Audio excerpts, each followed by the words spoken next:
København og Danmark, det er kun begyndelsen for os.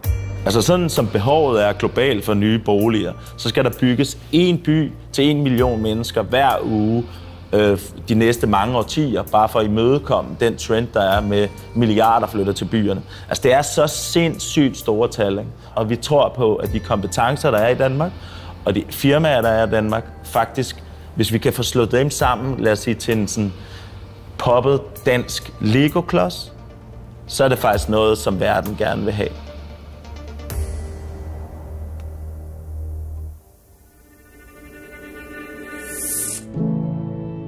Jeg hedder Frederik Noltenius Busk, og jeg er medstifter af Copenhagen Village. Det store problem, som vi prøver at løse i Copenhagen Village, det er, at folk flytter til byen. Og folk flytter til byen globalt i en helt vild grad. Hele den bevægelse, den vil kræve, at vi kommer til at bygge og bo på en helt ny måde.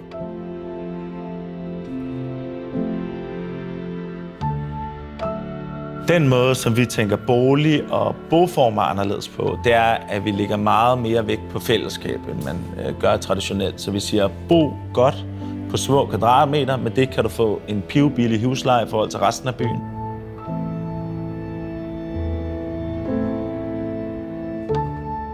Og samtidig så laver vi kæmpe store fællesarealer, hvor folk kan komme og være sammen. Og der er der fællesmiddage, og der er koncerter, og samtidig så laver vi byhaver og bynatur, hvor folk kan dyrke deres egen ting, og de kan bruge til fællesmiddage. Altså, dronningen sagde det i sin nytårstale, ikke? Altså, vi skal lave nogle sysler, der ikke har en fis at gøre med vores arbejde. Altså, det gør vores liv rigere, og det tror vi på helt ind i vores sjæl.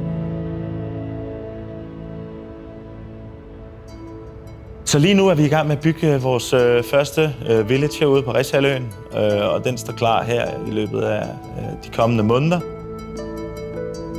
Så har vi 2 mål. Det første mål, det er at bygge 2.500 studieboliger i Danmark og i Sydsverige inden for de næste 3 år. Og derfra, der vil vi gerne have øget os så meget, at vi har fundet en model, som vi reelt kan skalere globalt. Og dermed vil vi gerne have bygget 1 million boliger inden 2030. Vores erfaring er, at det ikke gør noget at drømme lidt større, end hvad der reelt er realistisk. Altså det første, vi gjorde, det var, da vi havde bygget en skide democontainer, der stod herude på kajen i Københavns Havn. Det var at sige, jamen inden for de næste 4 år, der vil vi bygge 2.500 bygninger.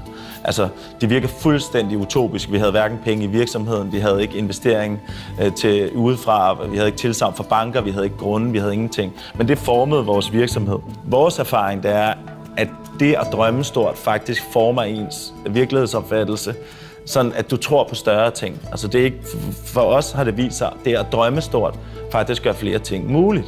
Og vi tror, at ved en ny tilgang til byggeriet, altså at bygge mobilt og bygge fleksibelt, jamen så kan man lave en boligmasse og i og for sig også et økonomisk asset, som er langt mere interessant og langt mere fleksibel og langt mere modstandsdygtigt i forhold til konjunkturer og i forhold til udviklinger i byen, end man ser med bygninger lavet i cement.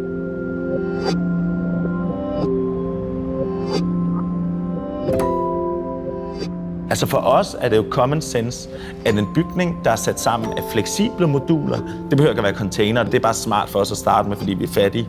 Men det kan være alle mulige moduler, som kan flyttes og slås sammen og fjernes og sættes op et nyt sted, er en meget smartere investering i en bygning, der er støbt i cement og som aldrig kan flyttes. Og hvis funktionen i den bygning ikke er egnet længere, så det eneste, man kan gøre, det er at knuse den og rive den ned. Folk spørger os, når vi siger, at vores bolig er bæredygtige, jamen hvad mener vi så? Og det kan jeg godt forstå, for der er rigtig mange, der bruger ordet i flæng. Den måde, vi gør det på, det er, at vi bygger tingene, alle vores boliger, sådan de kan skilles ad og bruges igen. Enten til nye bygninger eller i andre sammenhænge. Det vil sige, at vi tænker hele bygningerne og alle strukturerne ind i en cirkulær tanke, hvor intet går til spil. Og vi tror nemlig også, at hvis du laver forretning på en sådan måde, at du tænker over, hvordan du bruger ressourcerne, jamen så vil det måske i allerførste omgang, sådan som samfundet er indrettet nu, jamen så kan det godt være, at det ikke er den måde, du tjener allerflest penge, men på sigt vil det helt 100 være det. Hvis du åbner en analyse fra Davos, hvis du åbner en fra Verdensbanken, IMF, EU osv., alle de tunge, dumme organisationer, hvor det tager så lang tid, de siger alle sammen, at vi skal omstille til en cirkulær økonomi. Hvis du laver en forretning, der gør har en stor samfundsmæssig nytte, jamen så vil du også få et stort marked.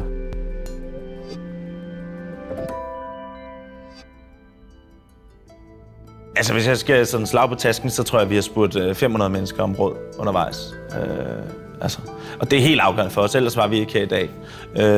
Og nogle af dem, man spørger om råd, jamen de synes måske også, at vores idé har været spændende, og så er der gået et halvt år eller et år, og så en eller anden dag, jamen så spørger de måske også, har I brug for en investering? Jeg kunne måske godt tænke mig at være med. Og det er sådan the classic advice, ikke? Spørg om råd, så får du penge, og spørg om penge, så får du råd, ikke? Nu har vi snart siddet herude i 4 år, og i starten rejste vi jo fucking bare rundt med et PowerPoint-show, og spise makrel og sove på sofaer, ikke? Og sidde her i dag og sige, okay, nu er vi i gang, og det findes i virkeligheden og sådan noget, det føles pissefedt. Men når det så er sagt, så er det her med at være iværksætter jo at gå fra det ene problem, man skal løse, til det andet problem, til det, man skal løse, til det tredje problem, man skal løse. Så sådan, det er meget fedt en gang, man bare lige at stikke snuden op for sporet og sige, ja, okay, vi kommer faktisk lidt videre, ikke? Og så tilbage til det næste problem. Altså sådan er det.